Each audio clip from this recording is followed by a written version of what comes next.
Hello à tous, et oui, je ne suis encore une fois pas dans mon décor habituel, et pour être honnête, cette vidéo n'était pas prévue, mais Google vient tout juste de tenir sa Google I/O, grande conférence annuelle, pendant laquelle la marque a annoncé 3 produits, 2 téléphones et une tablette. Ces produits ne sont une surprise pour personne, en effet, on avait des leaks et des fuites depuis plusieurs semaines, plusieurs mois, concernant la tablette, elle avait été annoncée par Google même il y a plus d'un an. C'est habituel chez Google qui fait fuiter un petit peu à droite et à gauche quelques éléments.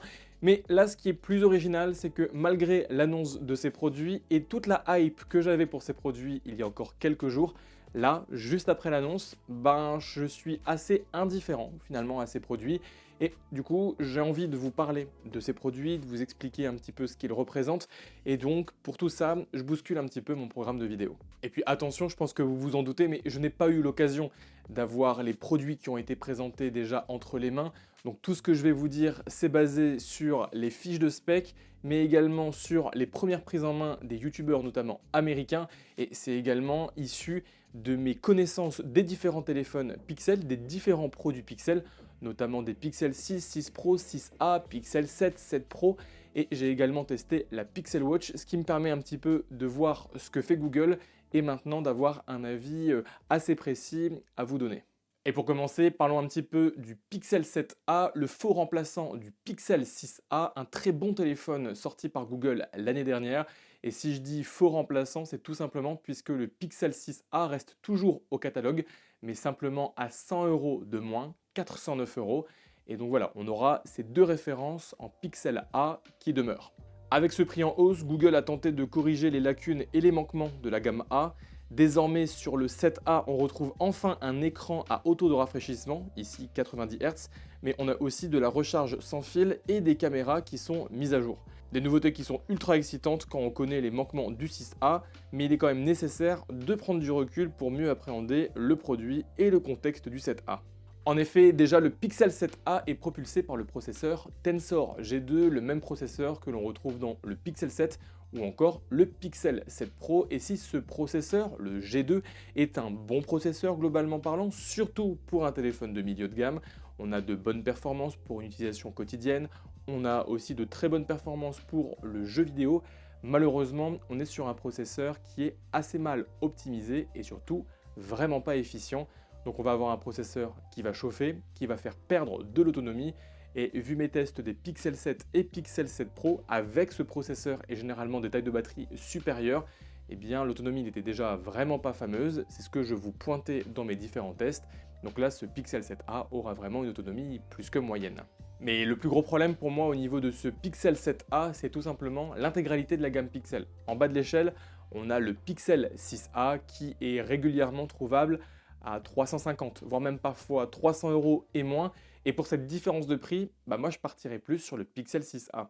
Et de l'autre côté, on a le Pixel 7 qui était lancé à 649 €, mais qui maintenant est assez facilement trouvable au final à 500, voire même 550 €. Et pour ce prix, on a quand même quelques petits trucs en plus. On a un écran plus grand, mais dans un châssis quasiment similaire. On a une résistance à l'eau qui est meilleure, une meilleure caméra principale. On a un dos en verre et plus en plastique. Bref, plein de petits éléments qui peuvent être beaucoup plus intéressants pour vous de partir sur ce Pixel 7 que sur ce Pixel 7a. Et si au final ce Pixel 7a vient aussi à baisser de prix facilement, eh bien c'est le Pixel 6a qui n'aurait plus vraiment sa place ou le Pixel 7. Enfin bref, vous comprenez que quand je parlais tout à l'heure de manque de cohérence, on est ici sur le Pixel 6a, le Pixel 7a et le Pixel 7, trois téléphones qui ne sont pas drastiquement différents, mais au final, on a une gamme qui les comprime dans environ 200 € d'écart, et c'est un peu bizarre. Et ces problèmes, globalement, on les retrouve sur le deuxième produit, la Pixel Tablet, la première tablette sous l'égide Pixel, et ça fait plus de 5 ans maintenant que Google ne nous a pas sorti de tablette. À l'époque, c'était encore des tablettes Nexus. Et cette tablette, personnellement, je l'attendais énormément puisqu'on est ici sur une conception hybride, un mix entre une tablette et un Google Home. L'idée est super simple, on prend une tablette, on lui ajoute un socle magnétique qui sert à la recharge mais également à un haut-parleur et on a un produit vraiment hybride. Mais sur ce produit, là aussi, il y a 2-3 points qui me chiffonnent. Déjà au niveau du processeur, on retrouve le Tensor G2, le même que dans le Pixel 7 ou le Pixel 7a. Et comme je vous l'ai dit, on est sur un processeur pas très efficient qui à mon avis, avec la taille de la tablette, ne va pas forcément faire chauffer les composants, mais on aura quand même une baisse d'autonomie assez importante, surtout qu'au niveau de la taille de la batterie, on est ici sur du 7000 mAh, ce qui est vraiment pas énorme pour une tablette de 11 pouces. Et puis même la tablette en elle-même, elle est assez générique et assez peu intéressante au final. Donc on a un écran de 11 pouces, mais qui est en technologie LCD, pas de OLED. On a ici un taux de rafraîchissement à 60 Hz. Et puis on a le Tensor G2 à bord, une batterie assez faible. On a deux caméras de 8 mégapixels, une en face et une au dos, mais qui sont toutes les deux avec un focus qui est fixe, pas d'autofocus sur ces capteurs. Et on a également au niveau de la recharge, que ce soit en magnétique sur le dock ou avec un câble USB-C, une recharge à 15 watts, ce qui est extrêmement faible pour une batterie de 7000 mAh. Ça va être très long de recharger cette batterie. Donc bref, rien de transcendant, surtout quand on compare au prix de vente. On est aux États-Unis à 499 $, certes avec le dock, mais c'est quand même assez cher quand on compare à un iPad qui est certainement mieux doté. Et surtout, ces 499 $ en France, ça se transforme tout simplement en 679 €, un taux de conversion qui est délirant, qui ne se retrouve pas sur les autres produits. Et j'ai vraiment du mal à comprendre ce placement tarifaire. À ce prix, moi je vous le dis, même si j'étais très intéressé par le produit initialement, je préfère au final partir sur une bonne tablette de chez Samsung et sur un Google Home, ou alors sur un iPad et un Google Home. Ça sera mieux doté et à mon avis moins cher. Et c'est dommage puisque je pense que s'ils avaient sorti cette tablette à environ 400 €, là la proposition aurait été beaucoup plus intéressante. Et enfin, on a eu l'annonce du Pixel Fold, le premier téléphone pliant de chez Google et qui a été globalement la star du show, et ce pour plusieurs raisons. Bon, déjà comme je vous l'ai dit, c'est le premier téléphone pliant de chez Google. Les téléphones pliants, ça se démocratise de plus en plus, et ce qui est intéressant, c'est que si c'est Google qui se lance dans l'aventure, on a des chances d'avoir un Android un petit peu plus optimisé pour ce format des téléphones pliants, sans devoir forcément passer chez un Samsung ou chez un Oppo qui va de lui-même adapter le logiciel. Là maintenant, ça sera directement intégré dans Android. Ensuite, on est sur un téléphone qui fait moins de 300 grammes. On est donc sur un téléphone assez léger pour un téléphone pliant, et en plus qui, une fois replié, fait moins de 13 mm d'épaisseur. C'est tout simplement un record pour l'instant. Et on est sur un téléphone qui se tient dans un form factor, une fois replié, d'un téléphone de 5,8 pouces. Et avec cette épaisseur assez contenue, globalement, on est sur un téléphone assez compact. Assez compact, mais qui ne l'empêche pas pour autant d'avoir un système photo complet à l'arrière, avec un ultra grand angle et un zoom x5. Et donc au niveau de la fiche technique, on a l'impression d'avoir un téléphone Pixel et un téléphone pliant qui ne lésine pas au niveau de la photo, ce qui n'est pas vraiment le cas par exemple chez Samsung. Mais vous vous en doutez, là aussi tout n'est pas rose, loin de là. Déjà au niveau du processeur, encore et toujours ce Tensor G2. Je vous le répète, c'est pas un mauvais processeur, mais pour un téléphone haut de gamme comme le Pixel Fold, on est ici sur un processeur qui est maintenant un petit peu dépassé, qui n'est pas assez efficient, et surtout quand on voit la taille de la batterie de ce Pixel Fold, quasiment similaire à la taille de batterie du Pixel 7 Pro, mais avec un écran techniquement 2 fois plus grand, puisqu'on a deux écrans. Je ne suis pas convaincu d'avoir vraiment une bonne autonomie sur ce Pixel Fold. C'est même le contraire qui risque de se produire. Et puis on parlait de caméras, au moins au niveau de la fiche de spec, qui ont l'air quand même très correctes.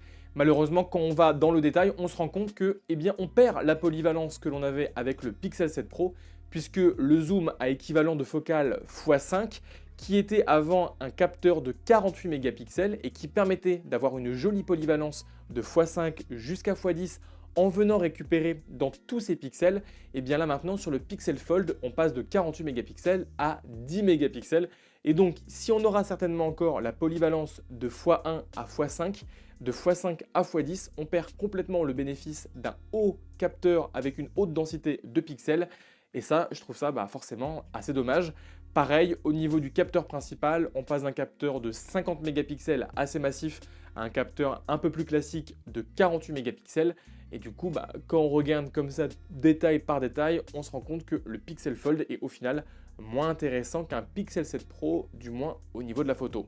Enfin, le Pixel Fold est lancé en Europe au prix de 1900 €. Oui, 1900 €, ça fait assez mal, surtout quand on voit les quelques points négatifs que j'ai pu citer, notamment le Tensor G2, un bon processeur, je le redis, mais pour un téléphone à ce prix-là, bah, c'est un peu dommage. Et puis, généralement, Google, sur des produits de première génération, bah, c'est pas ultra fiable. Donc, ceux qui veulent se lancer, bah, allez-y les gars, hein, vous allez clairement servir une noble cause, mais ça sera sans moi. Et ça sera surtout sans moi et sans beaucoup de Français, puisque ce Pixel Fold ne sera tout simplement pas vendu en France. Google privilégie ici l'Angleterre, mais également l'Allemagne ou les États-Unis. Bah, super pour nous les Français, hein, Google, merci. Alors, si ça nous fout les boules, c'est dommage, mais c'est surtout que je trouve que pour une si grande compagnie que Google, ça donne un peu l'image d'une start-up qui galère à lancer son produit assez mondialement. La France, c'est pas un petit pays, c'est pas un petit marché, et se sentir exclu comme ça, bah, c'est dommage pour Google, puisque je trouve que ça vient un petit peu ternir son image de marque et sa capacité d'être vraiment un gros acteur dans le marché du smartphone. Apple, le jour où Apple lancera un téléphone pliant, je suis convaincu qu'ils ne vont pas exclure la France ou juste garder les États-Unis et l'Angleterre, ça sera disponible pour tout le monde. Là, ça n'est pas le cas et je trouve ça un petit peu limite. Enfin bref, voilà mon petit récap de ces 3 produits annoncés par Google. Donc je vous le rappelle, hein, 2 téléphones, le Pixel 7a et le Pixel Fold, et ensuite une tablette. Je vous ai expliqué hein, globalement ce qui m'avait dérangé dans ces produits, mais au final ça reste mon avis. Je suis curieux d'avoir votre retour à vous. N'hésitez pas à me dire en commentaire ce que vous avez pensé de ces annonces. S'il y a un produit qui vous intéresse, s'il y a un produit qui vous déçoit un petit peu. Si vous avez une analyse qui est différente de moi, bah, n'hésitez pas, on pourra en parler en commentaire. Je vous laisse mettre tout ça et en attendant, eh bien, on se retrouve lors de la prochaine vidéo. Prenez soin de vous et restez curieux. Allez, salut!